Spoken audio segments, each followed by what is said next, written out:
pónganme el precio del petróleo, pónganmelo a cero. Y Venezuela no entra en crisis. Pónganmelo a cero. Que se pongan a rezar para que aquí no nos llegue el huracán de la crisis mundial, porque ellos serían los más perjudicados, no el pueblo, ni la revolución socialista. La crisis es del capitalismo, no del socialismo. Palabras del fallecido presidente de Venezuela, Hugo Chávez. Para entonces, el mandatario confiaba en que la producción petrolera sería suficiente para que el país no entrara en crisis. Vamos a revisar las cifras en nuestro wall.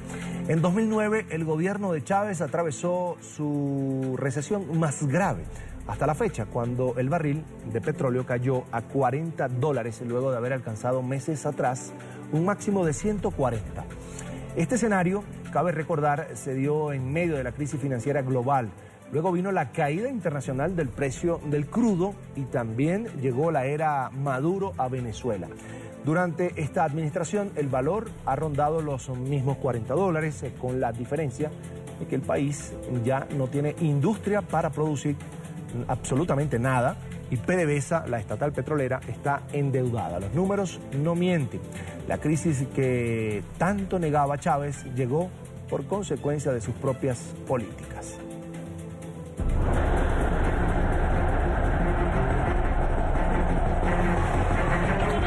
Te respeto yo. No se mete de ahí, no la metas, flaca. Abasto, buscando. Con número de cédula, con carta de no sé qué, con todo, no hay.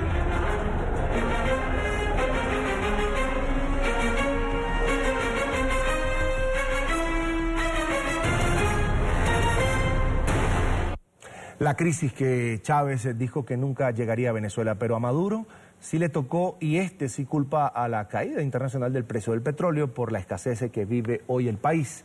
Es más, asegura que el mundo entero orquestó un plan para llevar al país al abismo financiero.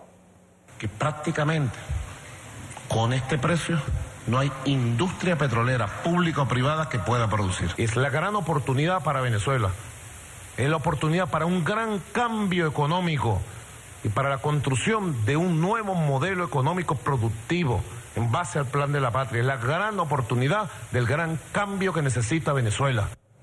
Pero al presidente Nicolás Maduro se le olvida que los ciudadanos ya exigen ese cambio de modelo y él es quien parece no escuchar ni a la gente en la calle ni a los organismos supranacionales que piden acciones concretas para mejorar la situación. Y es que según el Fondo Monetario Internacional, la inflación venezolana al cierre de este año que corre, 2017, será de 720% y para el año 2018 podría alcanzar los 2068%. Es la más alta del mundo.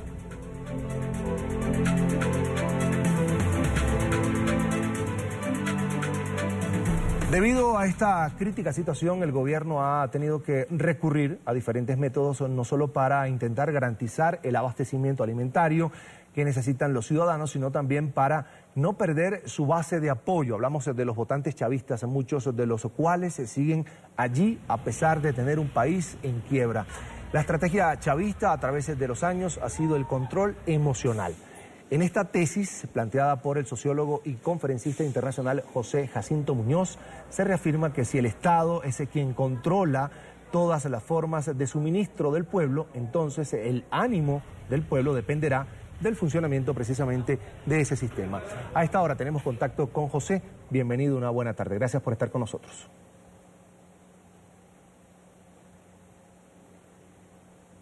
José Jacinto, ¿me escucha? Bien, vamos a resolver problemas técnicos con nuestro invitado para este tema, la crisis económica de desabastecimiento, por supuesto, de productos básicos y sobre todo de alimentos y medicina que atraviesa Venezuela en este momento y que tiene a una buena parte de su población, como hemos podido mostrar a través de NTN 24, incluso rebuscando, hurgando entre la basura para poder tener algo que comer. Bien, ya tenemos a José Jacinto. ¿Me escucha? Una buena tarde, bienvenido. Hola, Carlos Eduardo. Buenas tardes, ¿cómo estás? Un placer. ¿Qué elementos permiten llegar a esta conclusión? ¿El Estado estaría utilizando su sistema de poder mantenerlo para estar allí en el gobierno? Hablamos de la Revolución Bolivariana. Un saludo a ti, Carlos Eduardo, y a todas las personas que nos escuchan a través de tu programa. Sí, evidentemente, como yo lo vengo diciendo en mis espacios, el gobierno en estos últimos 18 años ha venido concentrando poder político, poder institucional, poder económico, pero principalmente ha concentrado poder emocional. Y cuando tú logras concentrar poder emocional, logras de alguna forma frustrar a la población. Y la frustración genera victimización. La victimización te hace vulnerable en relación a lo que significa tu vida como ciudadano. Una vez que te vuelves víctima, te haces frágil y vulnerable a lo que el gobierno de alguna manera ha generado como palabra final. Es decir, el gobierno ha tratado de hacerle creer a los ciudadanos que no importa lo que hagamos, ellos siempre van a ganar, ellos siempre van a prevalecer. Pero lo importante en estos tiempos es entrenarnos emocionalmente. Yo creo profundamente en la fuerza del venezolano, en el talento del venezolano, en la fuerza moral del venezolano. Yo creo que es tiempo de no permitir que el gobierno ocupe nuestras mentes, ocupe nuestras emociones, ocupe nuestra alma. Creo que es tiempo de nosotros hacernos dueños de nuestros pensamientos, dueños de nuestras emociones. Mucha gente está deprimida. Y cómo no estarlo con todo lo que está ocurriendo. Pero como yo siempre lo he dicho, no permitas que el gobierno te deprima. No permitas que el gobierno te entristezca, te desilusione, porque en la medida que lo haga, tú le estás siguiendo el juego al gobierno. Y eso es lo que no podemos permitir. En Venezuela no solo hay una lucha política por el poder. En Venezuela hay una lucha espiritual, hay una lucha emocional. Y es en la lucha emocional donde tenemos que hacer énfasis.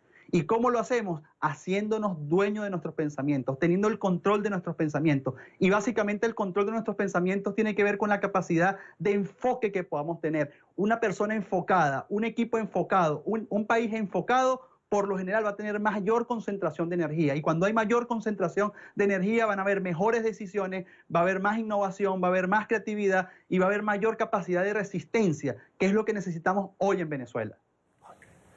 Pero ¿cómo entender que un gobierno que se hace llamar socialista, revolucionario, que está del lado del pueblo, puede apostarle al tema del control emocional para mantenerse en el poder? Pero por supuesto, recuerda que de alguna manera el control emocional te garantiza la vulnerabilidad de la autoestima colectiva. Uno de los grandes golpes que se han dado en nuestro país en los últimos 18 años es golpear la autoestima colectiva del venezolano.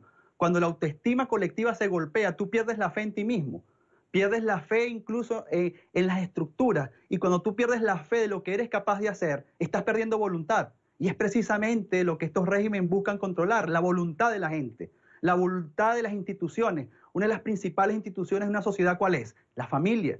Entonces, de alguna forma, el poder emocional es protagónico en todo esto, porque de alguna manera, si no hay certeza de que yo puedo enfrentarte en el campo democrático y que yo puedo, de alguna forma, no dejarme vencer o arrodillar por lo que un régimen quiere implantar, de esa forma tú estás perdiendo poder en tu activación de lo que estás haciendo. Entonces, por eso es que es fundamental el control emocional. El control emocional responde a una estrategia que se ha invisibilizado, pero que es profundamente determinante y clave en este tipo de situaciones sociopolíticas y socioeconómicas. No tengo la menor duda de ello. José Jacinto, ¿cómo combatir la frustración, la desesperanza de la que tú dices vive en este momento el pueblo venezolano cuando no tiene medicinas, no tiene educación a la altura, no tiene acceso a alimentos básicos? Lo primero, Carlos Eduardo, es entender que la situación es compleja. Es decir, cómo entender profundamente una madre que perdió a su hijo. Cómo negar la situación terrible que tenemos en Venezuela cuando es difícil conseguir alimentos y es difícil conseguir medicina. Eso no lo podemos negar. O sea, lo primero que hay que hacer es no entrar en negación.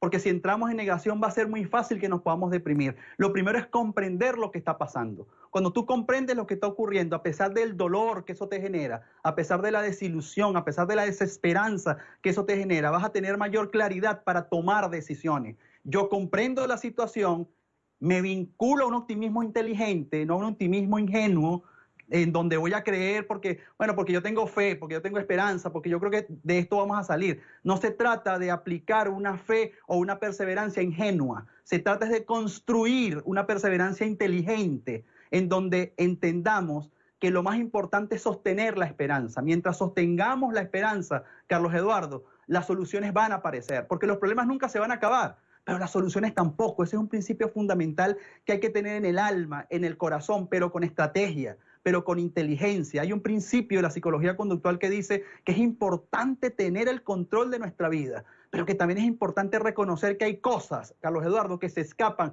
de nuestro control. Mi mayor consejo a mi país cuando doy conferencias en Venezuela, a través de mi libro Gente con Propósito, es: concéntrate en lo que puedes dominar, concéntrate en lo que puedes controlar, pero no te enfoques en aquello que se escapa de tu control, porque eso es precisamente lo que nos deprime. Y hacia allá quiere este gobierno que nosotros llevemos nuestra mirada, que veamos aquello que está alejado de nosotros y que se ve casi imposible. Pero como yo siempre lo he dicho cuando trabajo con equipos deportivos, lo imposible es una opinión, no es un hecho.